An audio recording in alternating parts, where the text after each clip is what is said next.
तो उपास करना सार्थक है। आपने 10 उपास कर दिया और वापिस जैसे का तैसा जीवन निभा लिया, इसका अर्थ यह होता है एक कुत्ते को जो है उसकी पूंछ को सीधा करके उसमें पाइप में डाला गया और पाइप में डालने के बाद वह 12 साल उस पूंछ को पाइप में रखा गया और 12 साल के बाद निकालने के बाद वापिस पूंछ टेढ़ी हो गई। तो उस प्रकार की स्थिति बनेगी। अगर आपने उपास तो करा और उपास करके और अपनी पूर्ववत चर्या में परिवर्तन नहीं लाए, तो कोई उपास करने का कोई भी उसका सार्थक या बहुत अच्छा रिजल्ट नहीं आएगा। तो मैं कहना यही चाहूंगा, जितने भी महान भाव उपास कर रहे हैं, ये उपास करने के बाद मुझे प्रतापगढ़ की याद आ ही रही है। 92 की बात है। एक बंदा जो है 10 उपास करता है, बड़े शानदार के साथ उपास होता है, गाजे बाज के साथ पारना होता है। पारने के बाद संध्या के टाइम पर जाकर के होटल में जो है कचौरी और समोसा खाता है और पेट के अंदर इतना दर्द होता है कि वो 4 दिन तक हॉस्पिटल में उसको भर्ती करना पड़ता है। जान जोखम में चला जाता है। वो मरता मरता बच जाता है। परमात्मा की कृपा थी, वो बच गया। आगे क्या पता क्या हुआ, बट उस टाइम तो बच गया था। तो कहने का तात्पर्य यह है, जितने लोग उपास करने वाले हैं वे अपने पारणा के दिन जो है गरम गरम पानियां पी और गरम वस्तु खाए, ठंडी वस्तु जो है पेट में न पहुंचे। और ये बात ध्यान रखना, आप लोगों को लगता है गर्म पानी पीने से गर्मी बढ़ती नहीं, उल्टा होता है, प्लस प्लस माइनस होता है। आप गर्मी के दिनों में भी गर्म पानी पिए, आपके स्वास्थ्य आरोग्य भी ठीक रहता है और देह भी ठीक रहता है। ध्यान रखिए, गर्म पानी पीने से अंदर जाकर के वो ठंडा का काम करता है और बर्फ का पानी पियोगे तो उल्टा गर्मी करता है। कभी भी जो है बर्फ के पानी के चक्कर में न पड़े और आपको ठंडी पानी पीना है। अगर आपको ठंडा पीने की आदत है और फ्रिज की आइटम ना खाते हुए आप मटके के अंदर पानी रखें, उसमें ढक्कन ढक करके अपने घर के खिड़की के उल्टा करके लटका दीजिए। फ्रिज से भी ज्यादा आपको ठंडा पानी उसका मिलेगा और मिट्टी से संपर्क में आने के कारण, वह मिट्टी से संबंधित पानी होने के कारण आपके देह के तमाम प्रकार के वात पित्त कफ रोग को नाश करता है। तो गर्मी के दिनों में भी फ्रिज से पानी दूर रहे। फ्रिज जो है कि जो बर्फ है वह तब यूज करते हैं जब कोई सूजन आता है देह के अंदर, कहीं गिरने के कारण या कोई अन्य का कारण आपके शरीर में किसी भाग में अगर सूजन आ गया हो तो सिकाई में जो है बर्फ यूज करे, देखिए वो ठीक होता है। मैं आत्मीय निवेदन करना चाहूंगा कि आप जो है जो भी उपास कर रहे हैं उनकी बहुत बहुत अनुमोदना है। और जितने आप सक्षम के साथ, जितने आप शानदार तरीके के साथ अभी उपास कर रहे हैं, वो उपास जो है होने के बाद भी उतनी ही जिम्मेदारी के साथ पालना करें। और जब तक बॉडी, जब तक देह, जब तक ये शरीर आपके अनुकूल ना बने तब तक सावधानी बरते। खाना कहीं नहीं जाएगा, आपके होटल कहीं नहीं जाएंगे, आपके खाने की वस्तु कहीं नहीं भागेंगे और भुक्कड़ के कारण जो है ज्यादा अनाप शनाप खा करके देह को, जीवन को संकट में न डालें। एक सूचना। दूसरी सूचना यह है कि आप जब 10 लक्षण की पालना करें या रत्नत्रय की पालना करें या या 5 उपास की पालना करें, तो पालना के बाद यादगार स्वरूप कोई ना कोई त्याग, कोई ना कोई व्रत धारण जरूर करें, जिससे जिंदगी भर हमें याद दिलाते रहे आपके 10 लक्षण, आपके पंच परम पंच उपास और तंत्र के उपास आपको याद रहे। तो मैं कोई ना कोई यावत जीवन जो है, इसलिए जो है कल का त्याग का दिन था, जरूर त्याग करिए जिससे आपका जीवन सार्थक हो सके। आइए आज के धर्म के बारे में हम कुछ समझते हैं। आज उत्तम अकिंचन धर्म है। किंचित मात्र भी अपना न समझना, इसका नाम अकिंचन है। पर वास्तविक कुछ है ही नहीं। आप जहां देह अपनी नहीं, तहां न अपना कोई। जहां देह न अपना, जो देह, जो शरीर उठता बैठता खाता पीता चलता फिरता जो साथ रहता है, वो भी आपके साथ नहीं जाएगा, वो भी आपके साथ नहीं रह पाएगा, वो भी आपके साथ जो है अजरामर नहीं हो पाएगा। तो अन्य वस्तु जो है कैसे हो सकता है। मनुष्य के जीवन की यात्रा इस प्रकार रहती है। मनुष्य आता है अकेला। अकेले आने के बाद परिवार के माता पिता के साथ मिलकर के 3 लोग हो जाते हैं।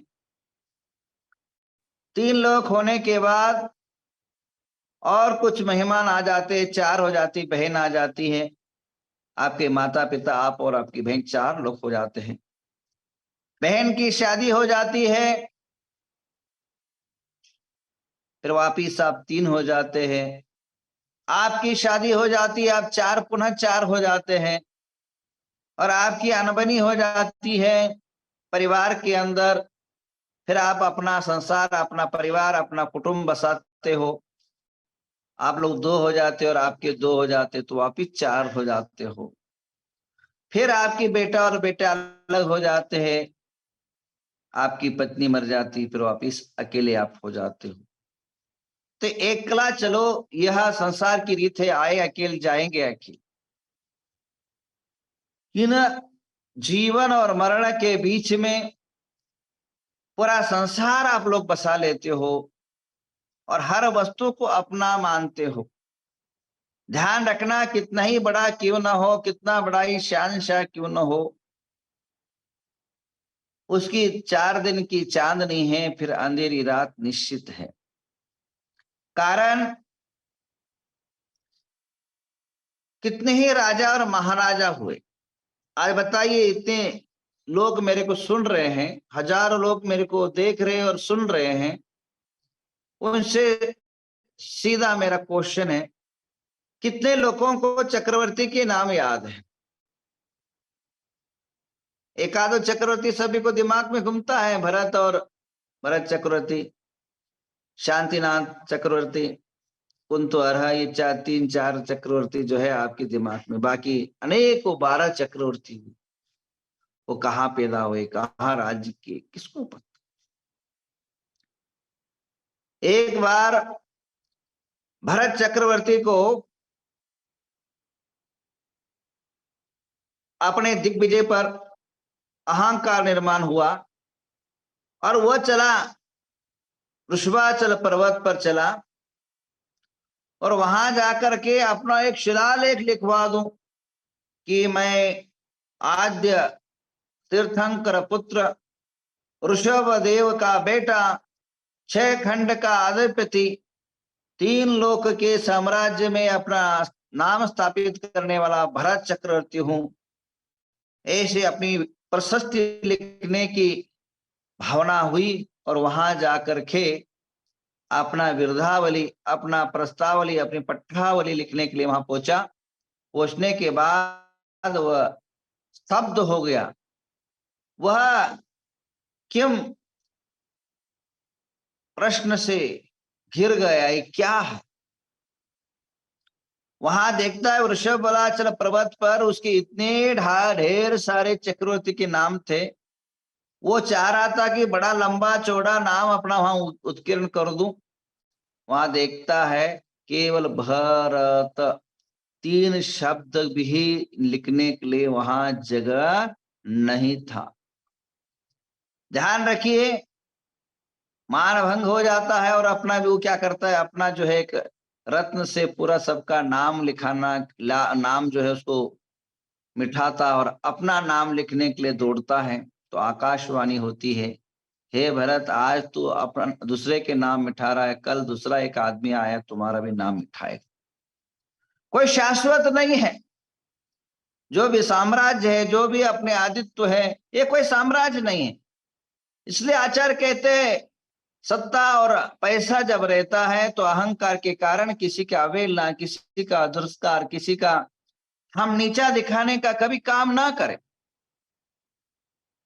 देखिए, आपके सामने रखूं, कोई भी वस्तु जो है 3 पीढ़ी के ऊपर कोई भी बसता नहीं, चाहे वो संघ हो, चाहे वह साम्राज्य हो। मैंने अपने 50 साल की जिंदगी में मैंने देखा कि कोई भी सत्ताधारी हो, या चाहे कोई भी कोट्याधीश हो, या कोई भी संघ हो बड़ा, केवल 3 पीढ़ी तक ही रहती, उसके बाद उसका अंश वंश खत्म हो जाते। बात करते हैं 80 के दशक के अंदर, जब इंदिरा गांधी बोलती थी पूरा भारत हिलता था। जैसा सिंह अपने जंगल में धाड़ मारता है तो चारों तरफ जो है एक सिंहनाद का आवाज गूंज उठता है, तो इंदिरा गांधी जब बोलती थी पूरा भारत जो है गदगदित होता है, उसकी सिंहनाद के कारण। महावीर रानी की वीर आवाज से नतमस्तक होता था सारा शत्रु। आज उसी का पोता इंदिरा गांधी, राजीव गांधी और राहुल गांधी जब बोलता है पूरा दुनिया हंसता है, जोकर जैसा होता है। कारण उसकी प्रभाव उतना हो नहीं पाता है मार्केट। अब आज इंदिरा गांधी के टाइम पर 300 लोकसभा के मेंबर होते थे, आज 40-50 मेंबर हो गए। कितने डाउन हुआ। आज पूरा भारत में उनका अस्तित्व था, आज 1-2 राज्य ही उनके अस्तित्व में रह गए। अब उधर देखिए बीजेपी, 90 के दशक में 2 लोग थे, लाल कृष्ण आडवाणी और अटल बिहारी वाजपेयी। आज वापिस इनका 300 के ऊपर इनका ये। जब चाय बेचने वाले नरेंद्र मोदी, आज पूरा देश उनके चरणों में नतमस्तक है। तो ये सत्ता कभी शाश्वत नहीं है। इसके पूर्व जमाने में हमारे जैन साम्राज्य जगत में था। अशोक के पहले चंद्रगुप्त मौर्य आदि जैन शासन को मानने वाले थे। आज एक इस लोकसभा के अंदर एक भी एमपी नहीं, एक भी एमपी नहीं। तो सत्ता कभी रहती है और कभी जाती है। संघों की बात करूं, भूतबली और पुष्पदंत के समय आचार्य धरसेन ने तमिलनाडु के लिए लेटर लिखा, तो वहां 12-13 हजार दिगंबर साधु थे। आचार्य भद्रबाहु के काल में 24,000 दिगंबर जैन संत थे, और आज मात्र 1,000 साधु भी गिने चुने हैं। अभी ऐसा लग रहा है साधु बहुसंख्यात हो गई और समाज अल्पसंख्यात हो रही। तो कहने का तात्पर्य यह है, छने छने नाश को प्राप्त हो रहा है। आज बड़े बड़े संघ जो है पहले थे, बड़े बड़े साधु के आचार्य विमल सागर का कितना बड़ा नाम, कितना संघ बड़ा था, आज धीरे धीरे संकोच हो गया। तो यह जो है वस्तुतः कोई शाश्वत नहीं है। ये जो है मनुष्य जो है अपने आप को समझ लेता है कि मैं बहुत कुछ हूं, मैं बहुत कुछ हूं, बहुत कुछ हूं। कुछ भी नहीं है। तुम्हारा देह तुम्हारे साथ नहीं देगा, तुम्हारा ये बॉडी तुम्हारे साथ नहीं चलता है। आज चाहो कि मैं 1 घंटा तक श्वास रोक के बैठूंगा तो आपके बॉडी साथ देगा? नहीं देगा। आप कहो कि मैं 2 साल तक खाना नहीं खाऊं तो बॉडी साथ देगा? नहीं देगा। आप हर बात अपने परिवार में मनाना चाहोगे, मेरे हर बात माननी चाहिए, तो परिवार मानेगा? नहीं मानेगा। लिमिटेड हर वस्तु। अतिरेक और अनेक विचार जो है संसार के अंदर, आप अपने पर ही जो है कब्जा पूरी तरह नहीं है। इसलिए कहा है, जहां देह अपनी नहीं तहां न अपना कोई। जब देह आपके साथ नहीं देता है, देह आपका नहीं हो सकता है, तो और कोई वस्तु कैसा हो सकता? धन संपदा, रूप लावण्य और संसार के वैभव, ये आपके साथ कैसे हो सकते हैं? ये सब क्षण मात्र है।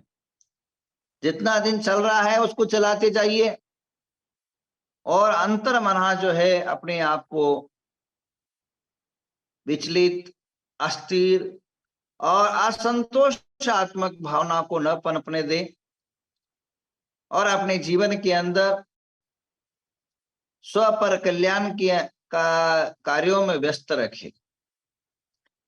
क्योंकि जब यहां से हम विदा होंगे, 2 वस्तु ही लेके जाएंगे। आप कितने करोड़ों का मकान बनाया वो नहीं लेंगे, आप कितना कमाया वो नहीं लेके जाएंगे, आपका परिवार कितना बड़ा है इसको लेके नहीं जाएंगे। जाते समय केवल 2 ही वस्तु ले जाएंगे। जब आप आए थे 2 मुट्ठी बंद करके आए थे, जब यहां से जाएंगे तो 2 मुट्ठी खोल के ही लेके जाएंगे, और 2 वस्तु साथ में ले जाएंगे, एक पुण्य और एक पाप। इस भारत देश के अंदर सिकंदर शाह ने पूरे देश में कब्जा करने की सोचा, और अनेकों देशों की साम्राज्यत्व प्राप्त करने के अंदर भारत देश को उसने कब्जा करने के लिए आया। आप सभी कथा जानते हैं।